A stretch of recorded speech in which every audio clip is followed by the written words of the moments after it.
Assalamualaikum warahmatullahi wabarakatuh.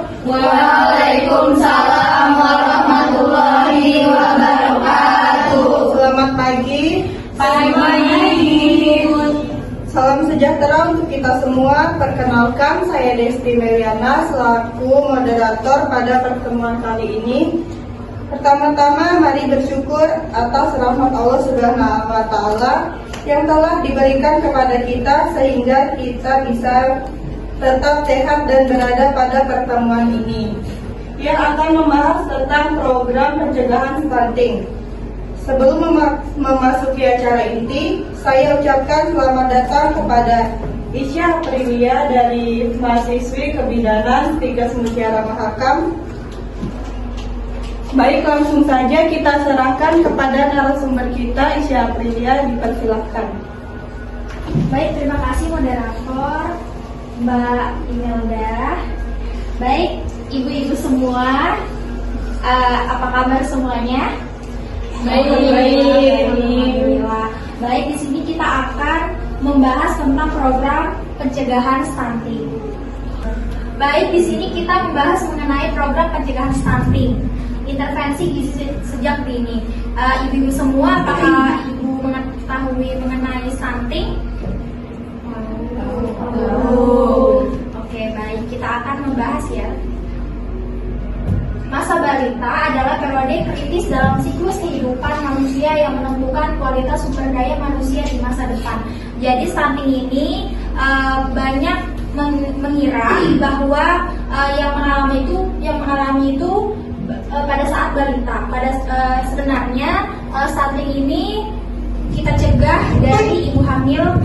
Pada masa ini pertumbuhan fisik, perkembangan kognitif, dan kemampuan sosial anak sangat dipengaruhi oleh kualitas interaksi keluarga dan lingkungan tempat di mana anak itu dibesarkan. Menurut Idriati, Krisanto, dan Septiani pada tahun 2023. Baik ibu-ibu, apa itu stunting? Stunting adalah masalah kesehatan serius yang berdampak pada tumbuh kembang anak, terutama di wilayah dengan keterbatasan akses informasi, internet, dan layanan kesehatan.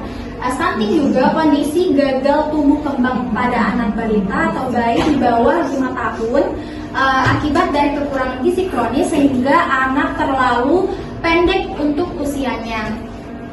Kekurangan gizi terjadi sejak bayi dalam kandungan seperti saya bilang di awal dan pada masa awal setelah bayi lahir.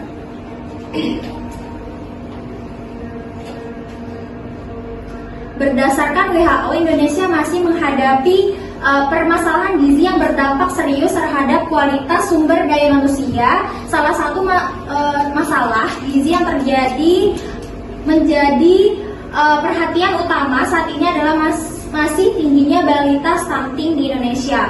Stunting merupakan penggambaran dari status gizi kurang yang bersifat kronik pada masa pertumbuhan dan perkembangan sejak awal kehidupan. Baik ibu-ibu, menurut data Provinsi Gorontalo menempati urutan ke-17 tertinggi stunting di angka 23,8%. Data yang diperoleh melalui admin penanggung jawab bidang gizi Dinas Kesehatan Provinsi Gorontalo menunjukkan kejadian stunting tertinggi dalam provinsi yaitu di Kabupaten Gorontalo dengan angka 2 kejadian sebanyak 30,8% yang masih melampaui standar WHO. Tingkat keparahan stunting di bawah 20%. Selanjutnya, stunting tidak hanya berdampak pada pertumbuhan fisik anak, tetapi juga menurunkan kemampuan belajar dan produktivitas di masa depan.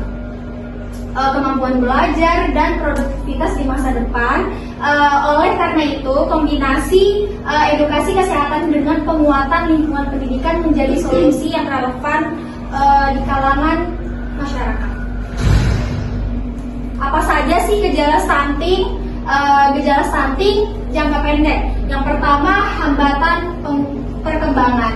Yang kedua, ada perkembangan motorik lebih lamban, yang dimana anak usia 7 tahun mengalami kesulitan belajar membaca, menulis atau berhitung. Selanjutnya penurunan fungsi kognitif, yang dimana ketika bayi usia 9 bulan belum bisa duduk sendiri tanpa dukungan. Anak usia 2 tahun belum berjalan atau sering terjatuh saat berjalan. Selanjutnya mengenai gejala jangka panjang. Yang pertama penurunan fungsi kekebalan, yang kedua obesitas, yang dimana kita memerlukan peningkatan biaya tambahan kesehatan. Yang ketiga peningkatan kejadian kesakitan dan kematian. Ibu, selanjutnya mengenai gejala secara umum. Yang pertama tinggi badan yang lebih pendek. Yang kedua berat badan yang tidak meningkat secara konsisten. Yang ketiga keterlambatan perkembangan. Yang keempat mudah lelah dan tidak aktif. Yang kelima sering sakit. Yang keenam gangguan pertumbuhan tulang karena kekurangannya kalsium. Yang ketujuh kemampuan kognitif yang terhambat, wajah kepala yang kecil. Yang kesembilan lingkar kepala yang kecil. Dan kesepuluh pertumbuhan gigi yang terlambat. Selanjutnya faktor-faktor penyebabnya. Menurut data yang diteliti oleh Nova Dwiyanti tahun 2020, stunting memiliki faktor penyebab, yaitu aspek pengetahuan, yang dimana tenaga kesehatan perlunya pengetahuan yang luas untuk memberikan sosialisasi kepada ibu hamil. Dan selanjutnya aspek pola asuh orang tua, yang dimana orang tua juga harus mempunyai pikiran yang luas mengenai pola asuh kepada anaknya, agar orang tua mempunyai anak-anak yang berkualitas. Yang ketiga aspek nutrisi dan berat badan lahir rendah, yang dimana ada aspek nutrisi ini sangat berpengaruh untuk pencegahan stunting ini. Karena kalau tidak kita kekurangan nutrisi, asupan nutrisi akan mengakibatkan stunting, bahkan mengalami berat badan lahir rendah.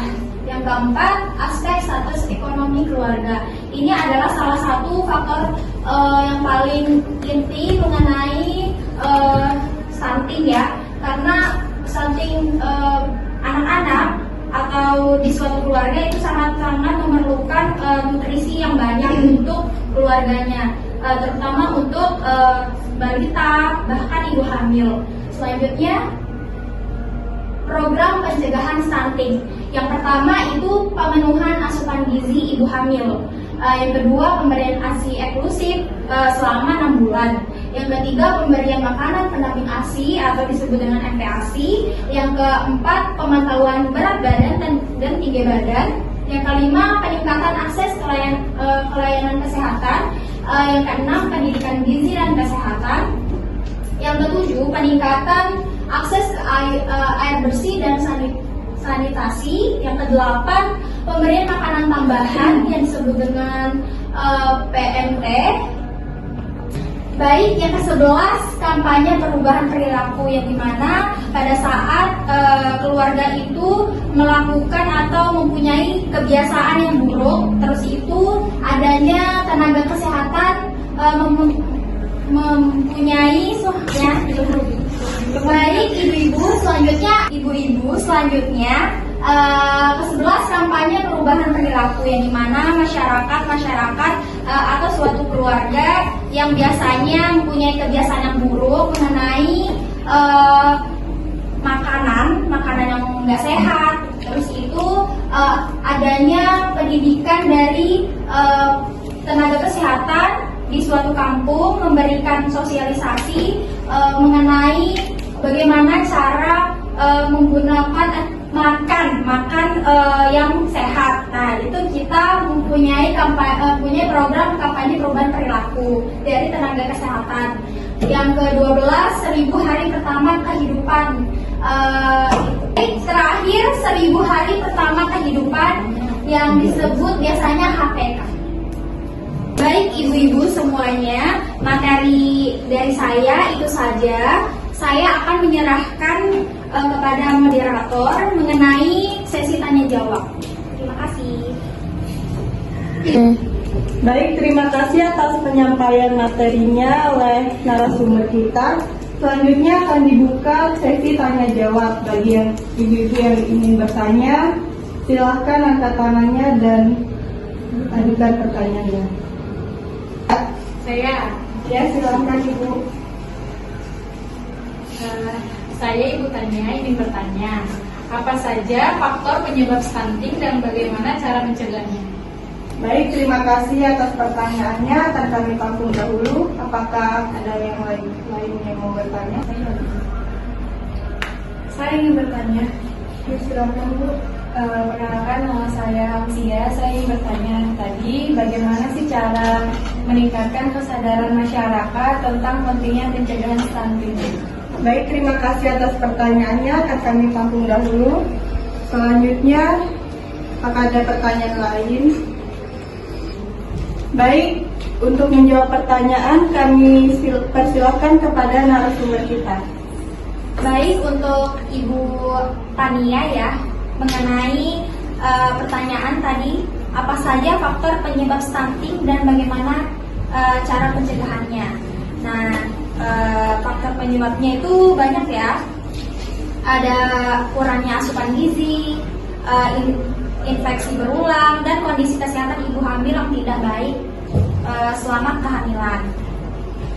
Cara mencegahnya meliputi meningkatkan asupan gizi, seperti jangan lupa minum tablet FE-nya. Selanjutnya melakukan pemeriksaan kesehatan secara teratur ke klinik maupun ke bidan gitu ya yang terdekat, dan meningkatkan kesadaran masyarakat tentang pentingnya pencegahan stunting. Seperti saya jelaskan, baik cara mencegahnya stunting meliputi meningkatkan asupan gizi seperti pemenuhan zat besi, minum tablet FE pada saat ibu hamil, melakukan pemeriksaan kesehatan secara teratur ke klinik, ke PMB ataupun ke bidan-bidan terdekat, dan meningkatkan kesadaran tentang pentingnya pencegahan stunting, yang dimana dari awal kehamilan udah direncanakan. Apakah Ibu Tania sudah paham?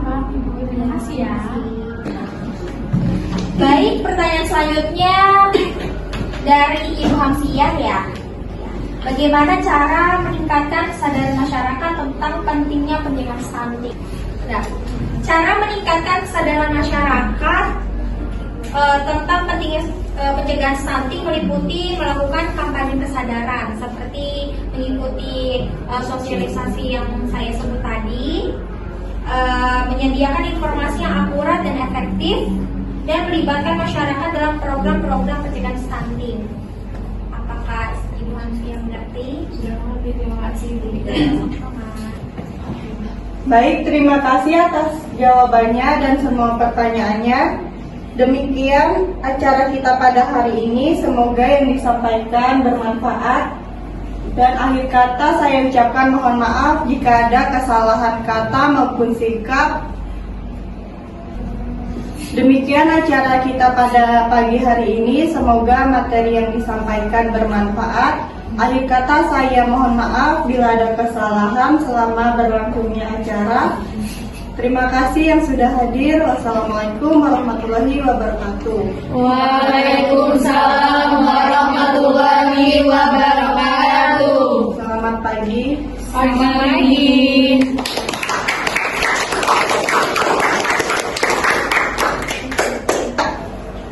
Baik, selanjutnya saya akan membagikan bingkisan kepada yang sudah bertanya. Kepada Ibu Sia, silakan bagi.